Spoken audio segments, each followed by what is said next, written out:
الحمد لله وكفى والصلاة والسلام على سيد الرسل وخاتم الأنبياء وعلى آله وأصحابه الذين أوفوا عهدا الذين هم خلاصة العرب العرباء وخير الخلائق بعد الأنبياء أما بعد فأعوذ بالله من الشيطان الرجيم بسم الله الرحمن الرحيم وما كان المؤمنون لينفروا كافة قال النبي صلى الله عليه وسلم من يرد الله به خيرا يفقهه في الدين وإنما أنا قاسم والله يعطي صدق الله العظيم وصدق رسوله النبي الأمي الكريم ونحن على ذلك لمن الشاهدين والشاكرين والحمد للہ رب العالمین۔ سورہ توبہ 11ویں پارے کی ایک آیت کریمہ اور جناب نبی پاک صلی اللہ علیہ وسلم کا ایک فرمان تلاوت کیا ہے جس کو امام مسلم نے روایت کیا ہے۔ فرمایا اللہ رب العزت نے وما كان المؤمنون لينفروا كافة فلولا نفر من كل فرقة منهم أمة يتفقهوا في الدين ولينذروا قومهم إذا رجعوا إليهم لعلهم يحذرون، کہ سارے کے سارے لوگ جہاد کے لیے نہ نکل جائیں بلکہ ان میں سے کچھ لوگ ایسے بھی ہوں جو علم دین حاصل کریں اور پھر وہ واپس اپنے اپنے علاقوں میں آئیں، علم دین کی باتیں لوگوں کو بتائیں تاکہ لوگ سمجھ جائیں، ڈر جائیں اور اوامر پر عمل کرنے لگیں، نواہی سے بچ جائیں۔ جناب نبی پاک صلی اللہ علیہ وسلم کا جو فرمان تلاوت کیا ہے اس کے راوی حضرت معاویہ رضی اللہ تعالیٰ عنہ ہیں۔ فرماتے ہیں کہ رسول پاک صلی اللہ علیہ وسلم نے فرمایا جس شخص کے ساتھ اللہ تعالیٰ بھلائی کا فیصلہ کر لیتا ہے اس کو اللہ تعالیٰ دین کی سمجھ عطا کرتا ہے، اور دین کی سمجھ کا مطلب یہ ہے کہ جتنا دین ہو اس کے مطابق عمل ہو جائے، یہ تفقہ فی الدین ہے۔ فرمایا رسول پاک صلی اللہ علیہ وسلم نے انما انا قاسم، میں تو تقسیم کرنے والا ہوں، یعنی مطلب یہ ہے کہ میں دین کی بات بتانے والا ہوں۔ واللہ یعطی، اور اللہ تعالیٰ جس کو چاہے توفیق عطا فرمائے، علم کے مطابق عمل کی توفیق عطا فرمائے، ہدایت دے دے، یہ اللہ کے قبضے میں ہے۔ میرے بس میں یہ ہے کہ میں علم آپ کے سامنے بیان کرتا ہوں، آپ کو علم سمجھاتا ہوں، سکھاتا ہوں، پڑھاتا ہوں۔ جس کو دوسری حدیث میں فرمایا خیرکم من تعلم القرآن وعلمہ، تم میں سے بہترین شخص وہ ہے کہ جو قرآن مجید کو خود سیکھتا ہے اور لوگوں کو سکھاتا ہے، پڑھاتا ہے۔ فرمایا وما كان المؤمنون لينفروا كافة، یہ سورہ توبہ ہے اور یہ آیت بھی غزوہ تبوک کے بعد نازل ہوئی۔ غزوہ تبوک میں آپ صلی اللہ علیہ وسلم نے فرمایا میری اجازت کے بغیر کوئی مدینہ میں نہیں رہ سکتا، سارے نکلو۔ ان میں سے 2-3 صحابہ کرام سے سستی ہو گئی تھی، بعد میں انہوں نے معذرت بھی کی، اللہ نے توبہ قبول کر لی۔ اللہ تعالیٰ یہ فرما رہے ہیں کہ جب بھی جہاد کے لیے نکلنا ہوتا ہے، جب تک جہاد فرض عین نہ ہو، جب فرض عین ہو جائے اور امیر اعلان کر دے تو پھر تو سب کو نکلنا ہے، لیکن جب ضرورت پوری ہو رہی ہے تو ساروں کے اوپر جہاد یعنی قتال فی سبیل اللہ وہ فرض نہیں ہوتا جب ضرورت پوری ہو رہی ہو۔ جب ضرورت پوری نہ ہو اور امیر وقت اعلان کر دے تو پھر سارے لوگوں کو نکلنا ہے۔ تو اسی کو فرمایا وما کان المؤمنون لینفروا کافہ، کہ سارے کے سارے لوگوں کے لیے جہاد کے لیے نکلنا ضروری نہیں، کچھ لوگ جب نکل جائیں گے تو ساری قوم کی طرف سے فرض کفایہ ادا ہو جائے گا۔ فلولا نفر من کل فرقۃ منہم طائفۃ لیتفقہوا فی الدین۔ دوسری آیت میں یہ فرمایا کہ جس طرح جہاد کے لیے ایک جماعت جاتی ہے اور دوسروں کی طرف سے فرض کفایہ ادا ہو جاتا ہے، ضرورت پوری ہو جاتی ہے، ایسے ہی تم میں سے ایک جماعت علم دین کو بھی حاصل کرے۔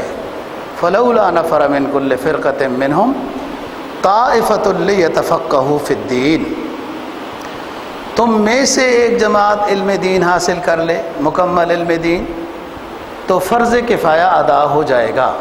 سب کے ذمہ مکمل علم دین حاصل کرنا فرض عین نہیں ہے، چند لوگ تم میں سے اگر علم دین مکمل حاصل کر لیں تو فرض کفایہ ادا ہو جائے گا، قوم کی ضرورت پوری ہو جائے گی۔ فلولا نفر من کل فرقۃ منہم طائفۃ لیتفقہوا فی الدین، کیوں نہیں تم میں سے ایک ایسی جماعت تیار ہوتی جو جاتی، علم دین حاصل کرتی، تفقہ فی الدین حاصل کرتی، وَلِيُنذِرُوا قَوْمَهُمْ إِذَا رَجَعُوا إِلَيْهِمْ، پھر یہ علم دین حاصل کر کے اپنے اپنے علاقوں میں آتے، لوگوں کو دین کے علم سے آگاہ کرتے تاکہ لوگ بھی سیدھے راستے پہ آ جائیں، لعلہم یحذرون، تاکہ لوگ بھی ڈرنے لگ جائیں۔ آج کی گزارشات میں علم دین سے متعلق بات کرنی ہے۔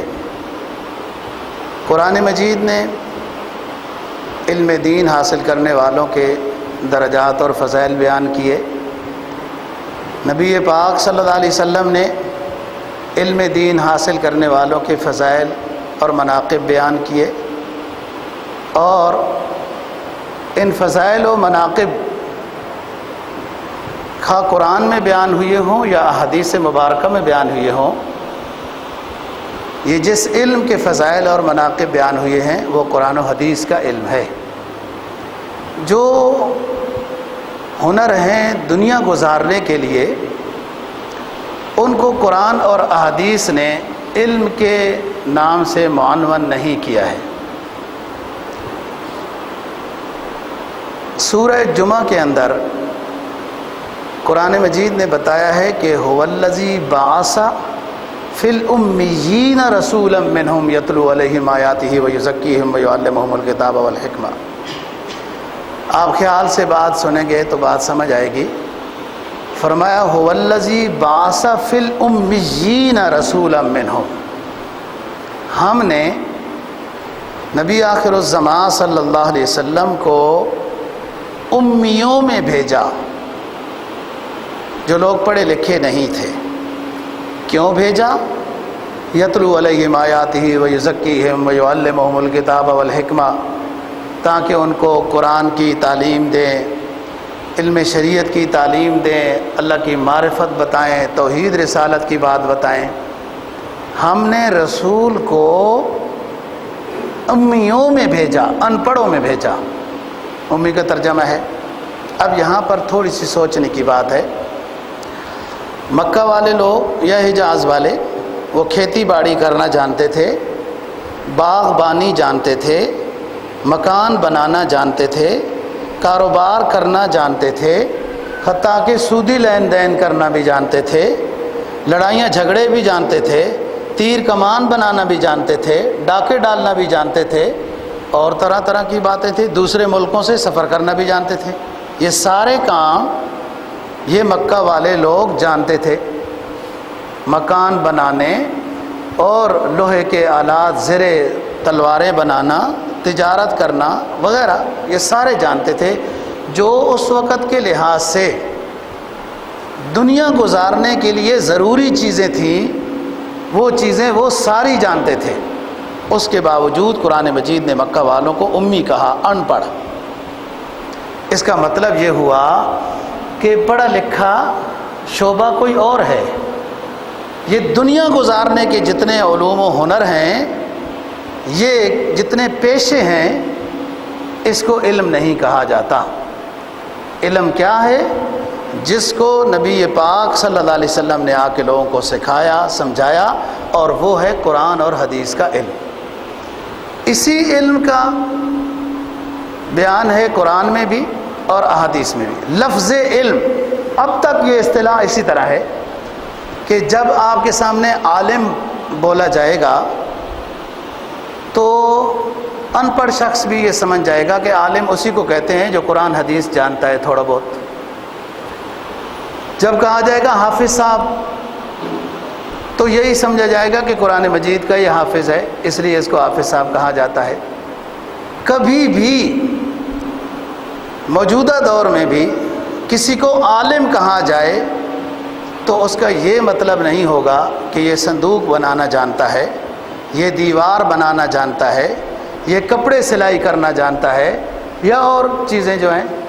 عالم کا لفظ اب بھی جب بھی بولا جائے گا تو سمجھ میں یہی آئے گا کہ یہ قرآن اور حدیث کا کچھ جاننے والا ہے۔ قرآن مجید نے اسی بات کو فرمایا، قل هل يستوي الذين يعلمون والذين لا يعلمون انما يتذكر اولو الالباب۔ کیا تم سمجھتے نہیں ہو کہ قرآن و حدیث کے جاننے والے اور قرآن و حدیث کو نہ جاننے والے کیا دونوں برابر ہو سکتے ہیں؟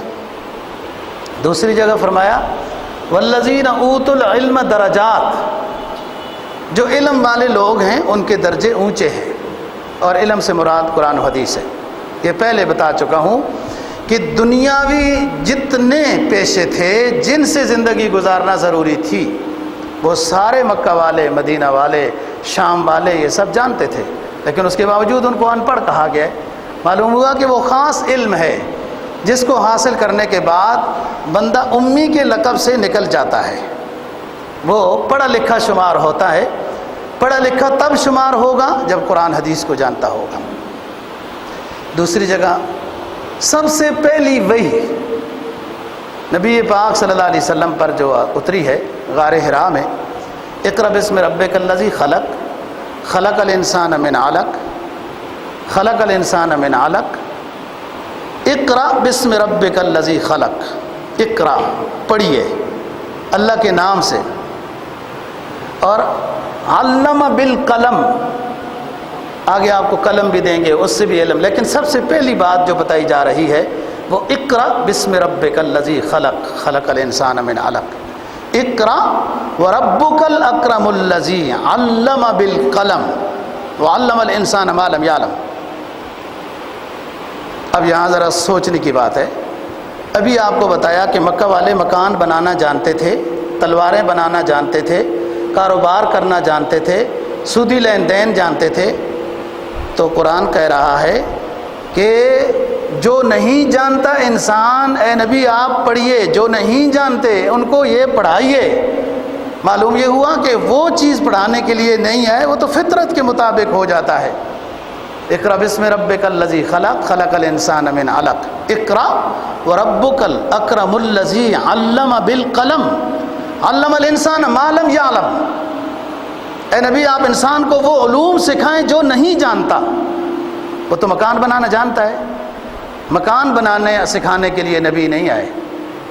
وہ کھیتی باڑی کرنا جانتا ہے، وہ تو باغبانی جانتا ہے، وہ تو اور طرح طرح کی کام جانتا ہے۔ معلوم یہ ہوا کہ جو جس علم کے لیے انسان کو بھیجا گیا وہ نہیں جانتا تھا، اس لیے نبی آخر الزمان صلی اللہ علیہ وسلم اور پیغمبروں کو بھیجا گیا۔ اب یہاں بات ختم ہو گئی۔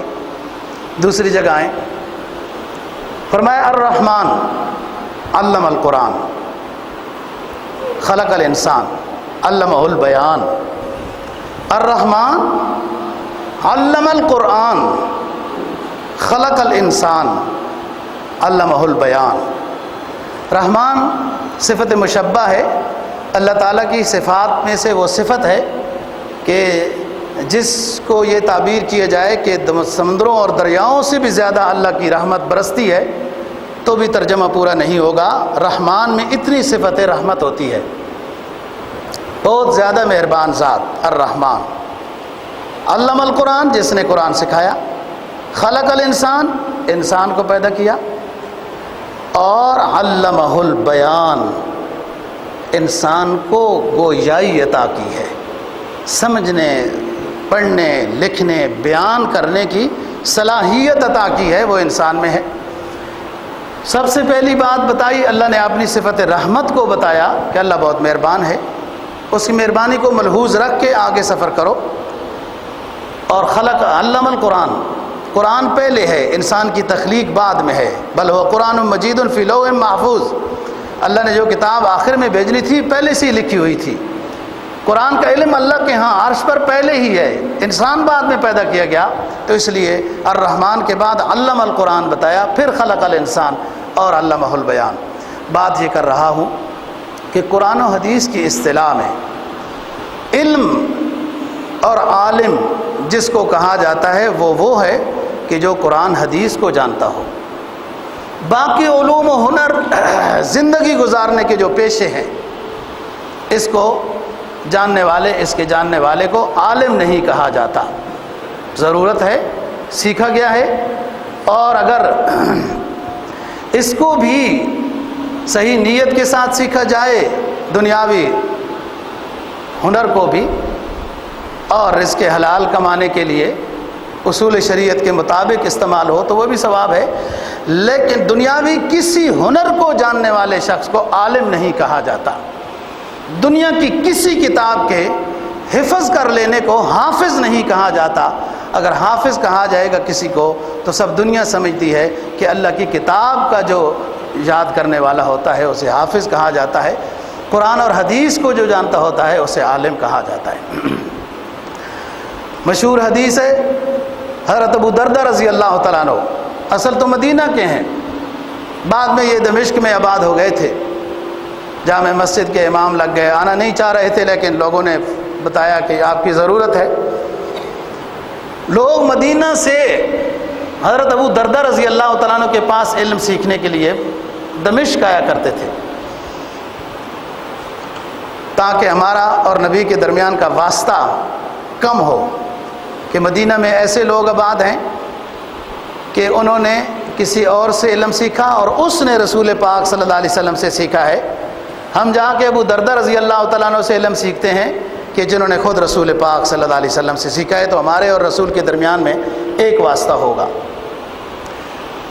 ابو دردہ رضی اللہ تعالیٰ عنہ کے پاس علم سیکھنے آئے، سب سے پہلے حضرت ابو دردہ رضی اللہ تعالیٰ عنہ نے حدیث بیان فرمائی، دیکھو تم اتنا لمبا سفر کر کے آئے ہو،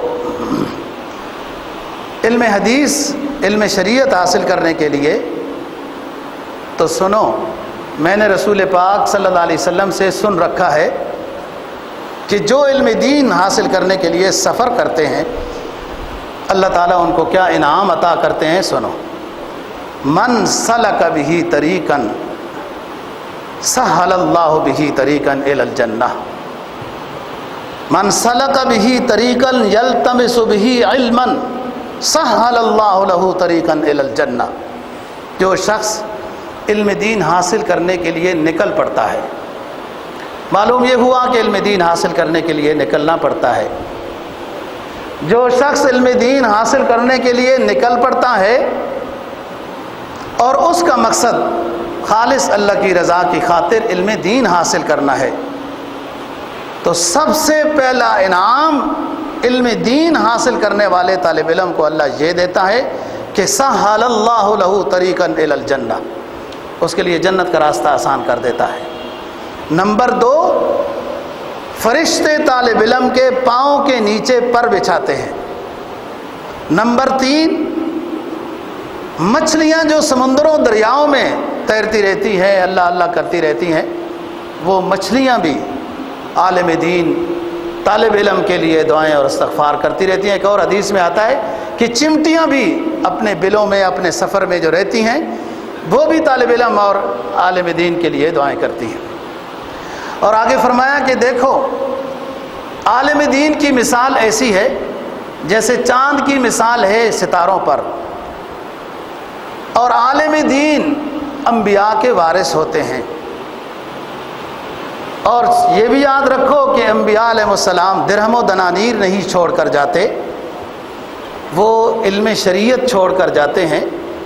جو شخص جتنا علم دین حاصل کرے گا اتنی اس نے نبوت سے وراثت حاصل کر لی ہوتی ہے۔ اب یہ اس کے لیے ہے جتنی کوشش کر سکے۔ جناب نبی پاک صلی اللہ علیہ وسلم حضرات صحابہ کرام رضی اللہ تعالیٰ عنہ کے سامنے بیان فرماتے ہیں کہ 2 آدمی تھے بنی اسرائیل میں سے، ایک عالم تھا اور فرائض ادا کرنے کے بعد وہ بیٹھ جاتا تھا۔ لوگ آتے مسئلے مسائل پوچھتے، نماز سیکھتے، کچھ اور حلال حرام کے مسائل اس سے سیکھتے تھے، وہ بیٹھا رہتا تھا، فرائض ادا کر کے بیٹھ جاتا۔ اور ایک اور شخص تھا جو ہمیشہ روزے میں رہتا تھا اور ہمیشہ قیام میں، تسبیحات میں، ذکر و اذکار میں، نوافل میں مصروف رہتا تھا اور روزہ بھی رکھتا تھا۔ یہ 2 شخص تھے۔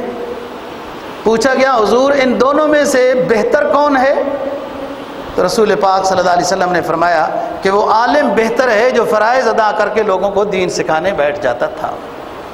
تو بات یہ ہے کہ علم دین شیخ سعدی رحمہ اللہ تعالیٰ نے اس کو بہت آسان طریقے سے یوں سمجھایا کہ جو عالم دین ہوتا ہے اس کی مثال اس کشتی کی ہے جو لوگوں سے بھری ہوئی ہے، اور وہ ملاح جو ہے وہ اپنے ہنر کے ذریعے سے پانی کو پار کرتا ہوا کشتی کو کنارے پر لگا دیتا ہے۔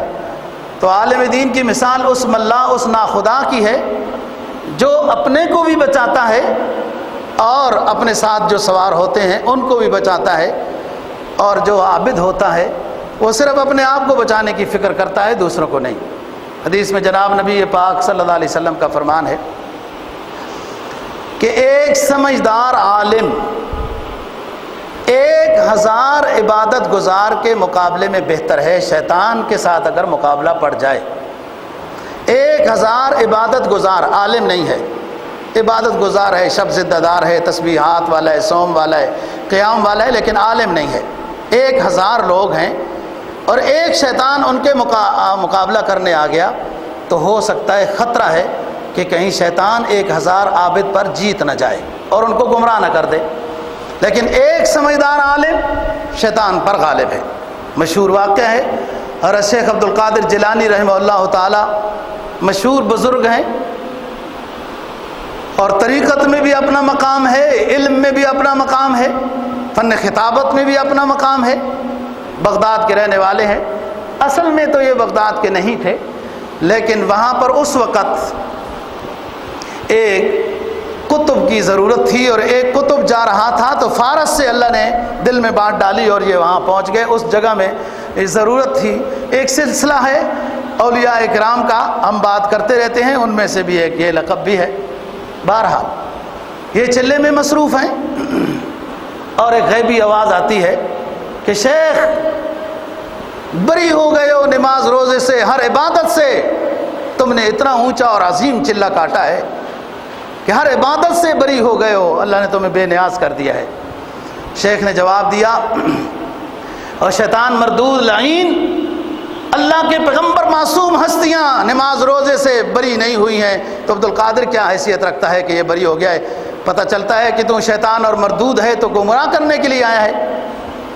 اب شیطان نے دوسرا وار کیا ہے، کہا عبد القادر اس موقع پر تو میں نے بڑے بڑے چلہ کاٹنے والوں کو گمراہ کر دیا تھا، لیکن تو گمراہی سے اس لیے بچ گیا کہ تو عالم دین بھی تھا۔ تو شیخ نے کہا کہ شیطان تو دوبارہ حملہ کر رہا ہے، مجھے میرے علم نے نہیں بچایا، اللہ کے فضل نے بچایا ہے۔ یہ اصل بات ہے۔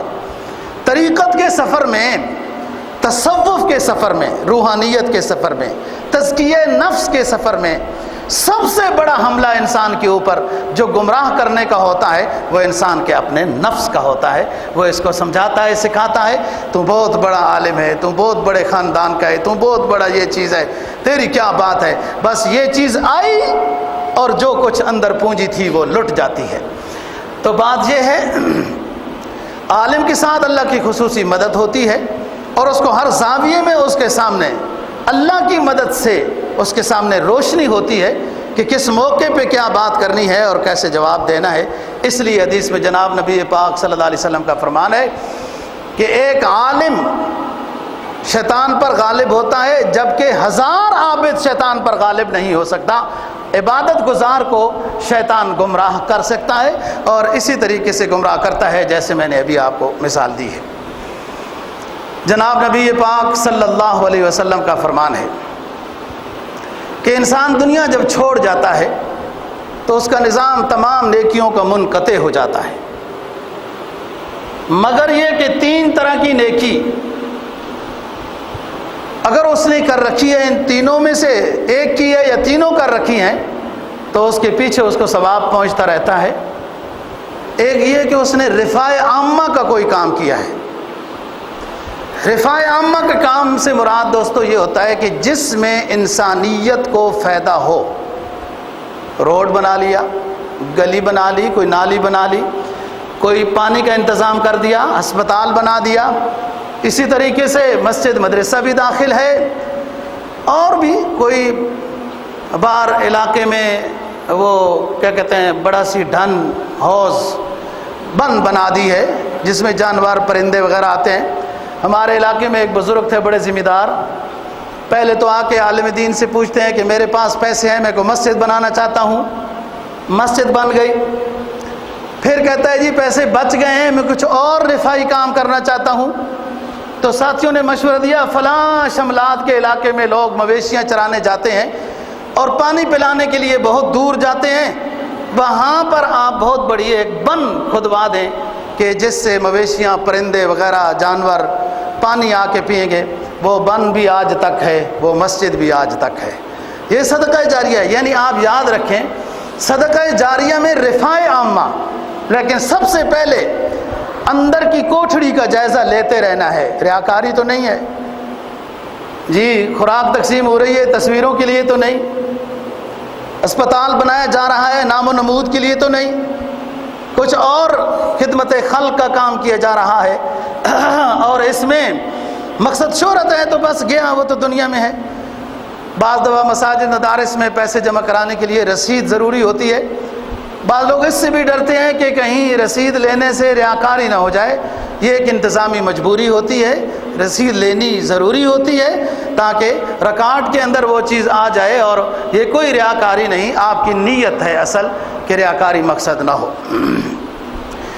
رفاع عامہ کا کوئی کام وہ صدقہ جاریہ ہے، خواہ اس میں کوئی کام ہو۔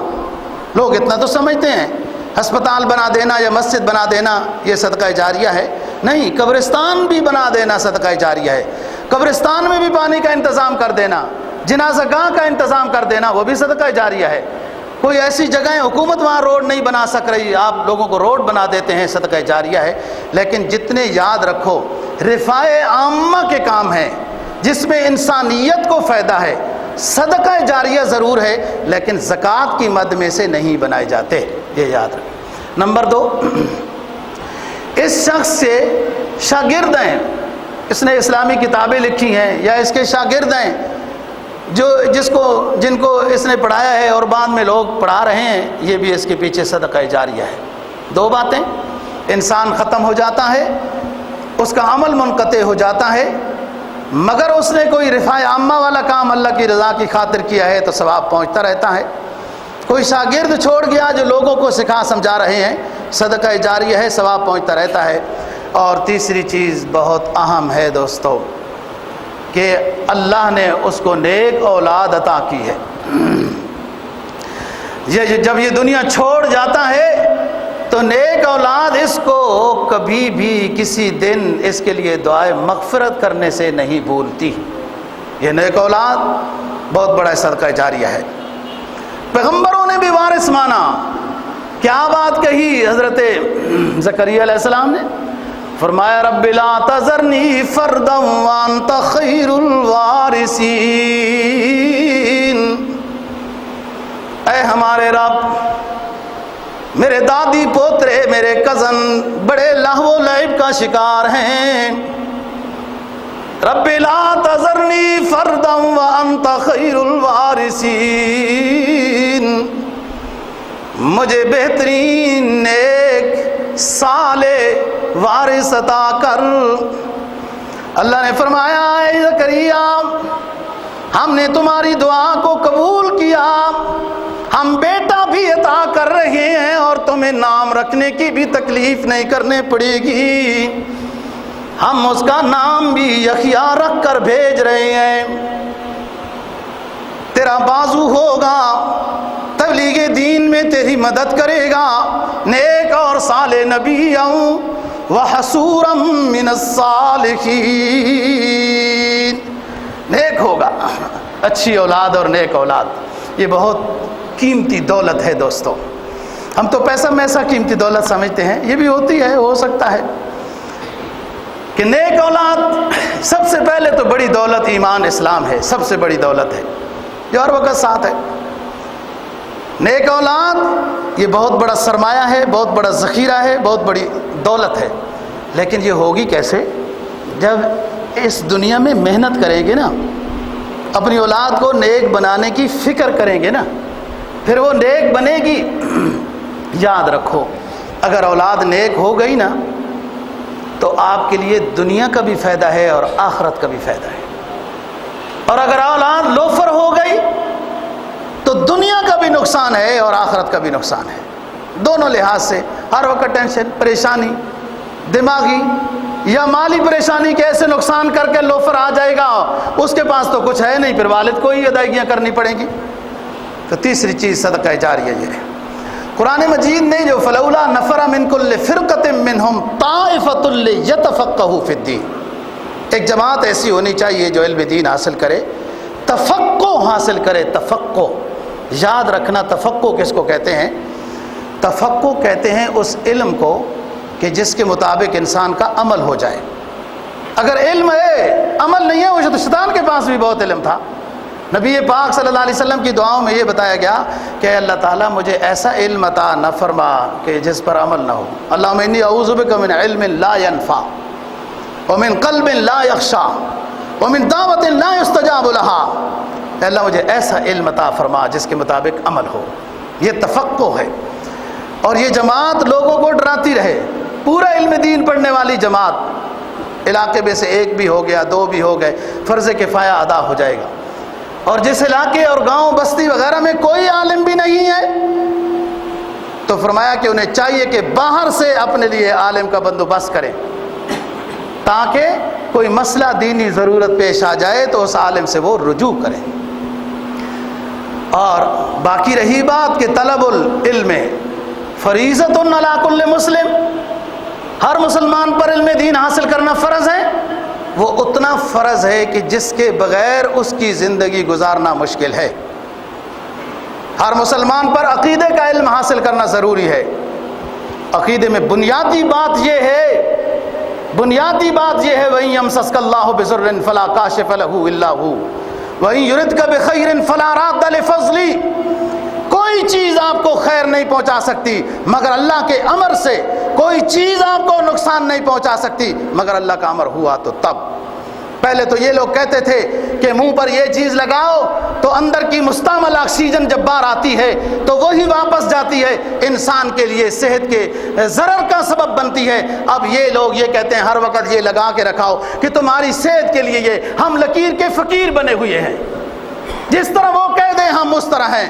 یاد رکھو دوستو، عقیدہ ایک بنیادی چیز ہے، اسلامی عقائد میں سے سب سے مرکزی چیز عقیدہ ہے۔